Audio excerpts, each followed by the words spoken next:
नमस्कार दोस्तों, सानवी क्लासेस आल एग्जाम में आपका स्वागत है।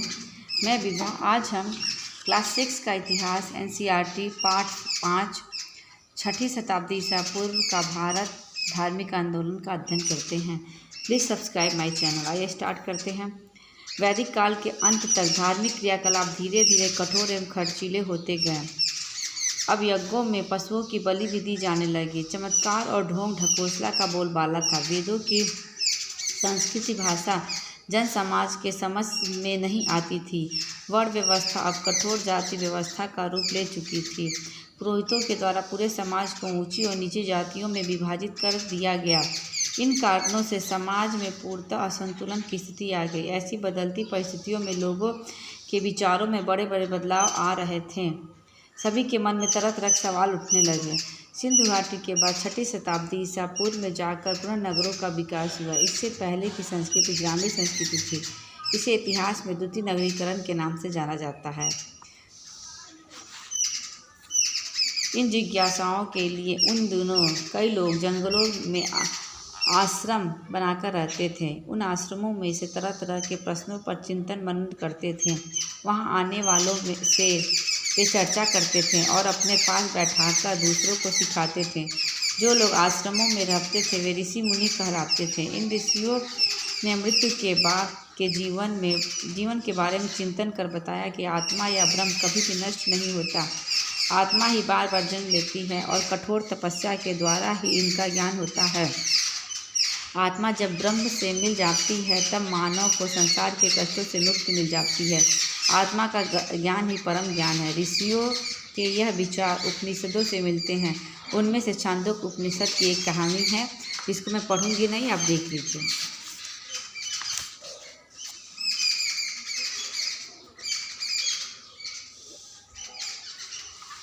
आइए अब महावीर के बारे में जानते हैं। महावीर स्वामी जैन धर्म के 24वें तीर्थंकर महापुरुष थे। उनके बचपन का नाम वर्धमान था। इनका जन्म एक राज परिवार में वैशाली, वर्तमान में बिहार राज्य के निकट 540 ईसा पूर्व में हुआ था। सत्य और शांति की खोज में इन्होंने कठोर तप करने का मार्ग अपनाया। 30 वर्ष की अवस्था में घर छोड़कर कठोर तपस्या की और अपनी इंद्रियों पर विजय प्राप्त कर लेने के कारण महावीर या जैन अर्थात विजेता कहे गए। स्वयं ज्ञान प्राप्त करने के बाद दूसरों की भलाई के लिए उन्होंने अपने सिद्धांतों को प्राकृतिक भाषा में किया, जो उस समय आम लोगों की बोलचाल की भाषा थी। महावीर स्वामी के अनुसार मनुष्य का सबसे बड़ा लक्ष्य जन्म मरण के चक्कर से मुक्त होकर कैवल्य प्राप्त करना था। ऋषभ देव जैन धर्म के संस्थापक एवं प्रथम तीर्थंकर थे।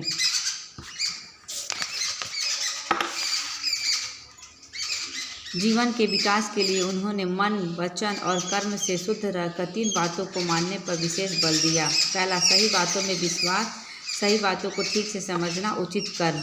जैन धर्म में उन्हें त्रिरत्न कहा जाता है। महावीर स्वामी ने अच्छे व्यवहार और आचरण के लिए 5 महाव्रतों का पालन करने के लिए कहा। ये है: जीवों को न मारना, सच बोलना, चोरी न करना, अनुचित धन न जुटाना, इंद्रियों को बस में रखना। महावीर स्वामी के कैवल्य के लगभग 2 शताब्दियों बाद उनके जन अनुयायियों 2 संप्रदाय में बढ़ गए। श्वेतांबर जो सफ़ेद वस्त्र पहनते थे और दिगंबर जो निर्वस्त्र रहते थे। अब आइए महात्मा बुद्ध के बारे में जानते हैं। गौतम बुद्ध को महात्मा बुद्ध के नाम से भी जाना जाता है। महात्मा बुद्ध बौद्ध धर्म के संस्थापक थे। इनका जन्म ईसा से 563 वर्ष पूर्व नेपाल में कपिलवस्तु के निकट लुम्बिनी नामक स्थान में हुआ था। उनके पिता सुद्धोधन शाक्य गणराज्य के थे। महात्मा बुद्ध के बचपन का नाम सिद्धार्थ था। ज्ञान प्राप्ति के पश्चात महात्मा बुद्ध सच्चे ज्ञान और शांति की खोज के लिए उन्होंने काफ़ी दिनों तक कठिन तपस्या की, परंतु उनका उससे शारीरिक कष्ट ही हुआ और उन्होंने इस रास्ते को छोड़ दिया। वे बहुत दिनों बाद बिहार प्रांत के गया नामक स्थान पर ऋषियों के साथ पहुँचे, जहाँ उन्हें ज्ञान प्राप्ति हुई। गया में उनको ज्ञान प्राप्ति हुई और सारनाथ में उन्होंने अपना प्रथम उपदेश दिया। ज्ञान प्राप्ति के पश्चात महात्मा बुद्ध ने सर्वप्रथम अपना उपदेश सारनाथ उत्तर प्रदेश में दिया। उन्होंने मध्यम मार्ग अपनाने की शिक्षा दी।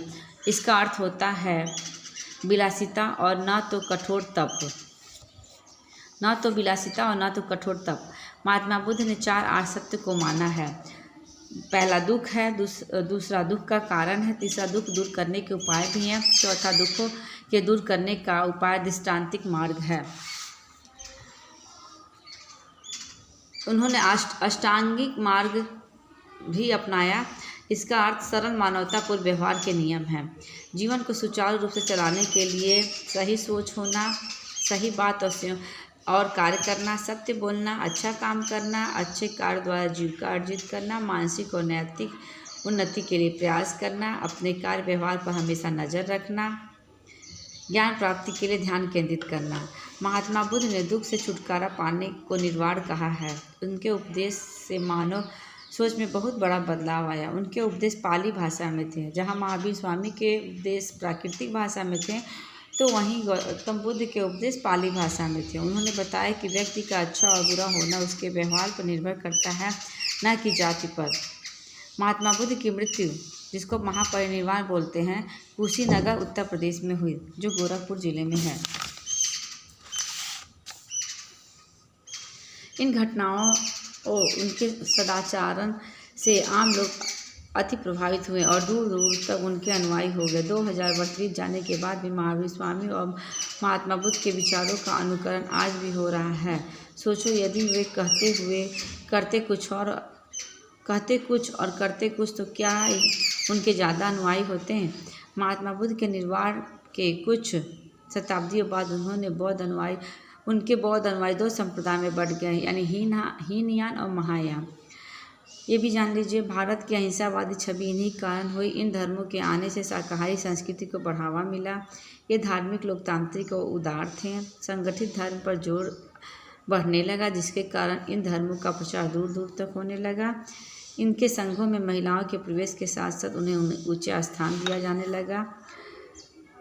महात्मा बुद्ध के पूर्व जन्म से संबंधित जातक कहानियों ने नीति धर्म को सरल भाषा में लोगों तक पहुंचाया। राष्ट्रध्वज के मध्य में बना बौद्ध प्रतीक चक्र बौद्ध प्रतीक धर्म चक्र प्रवर्तक है। इसी के साथ ही मैं समाप्त करना चाहती हूँ ये video. Please subscribe and like my channel. धन्यवाद।